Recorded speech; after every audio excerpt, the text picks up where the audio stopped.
விடாமுயற்சி திரைப்படம் ஒரு ஆங்கில திரைப்படத்தோட ரீமேக் அப்படின்னு ஒரு விஷயம் வந்து சொல்றாங்க. அது எந்த அளவுக்கு உண்மை அப்படிங்கறத இந்த வீடியோல பார்க்க போறோம். இந்த வீடியோ பிடிச்சிருந்தா மறக்காம நம்ம சேனலை சப்ஸ்கிரைப் பண்ணி வச்சுக்கோங்க.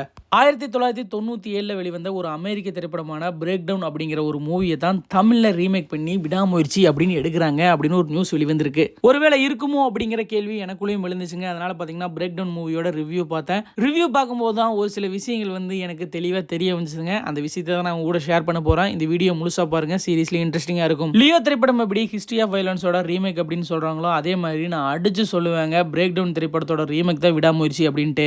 எப்படா சொல்ற அப்படின்னு கேட்டீங்கன்னா வாங்க பிரேக் டவுன் கதைக்குள்ள போலாம். அந்த படத்தோட ஓப்பனிங் சீனே பாத்தீங்கன்னா ஒரு மிகப்பெரிய பாலைவனத்துக்குள்ள ஹீரோ ஹீரோயின்ஸ் ஒரு கார்ல தனியா போயிட்டு இருக்காங்க. அதாங்க நம்ம அஜித்தும் த்ரிஷா அவர்களும். அஜித் த்ரிஷா கிட்ட என்ன சொல்றாருன்னு கேட்டீங்கன்னா நம்ம கிட்டே நிறைய பேங்க் பேலன்ஸ் இருக்குது, நம்ம இந்த சமயத்துல ஒரு இடத்துல இருந்து இன்னொரு இடத்துக்கு குடிபெயர்ந்து போயிட்டு இருக்கோம், இது தேவையா அப்படின்னு கேட்கறாரு. எனக்கு ஒரு நல்ல மாற்றம் தேவை, போறதுல தப்பு கிடையாது அப்படின்னு சொல்லிட்டு த்ரிஷா சொல்றாங்க. பார்ட் 2 அடுத்த வீடியோல பார்க்கலாம்.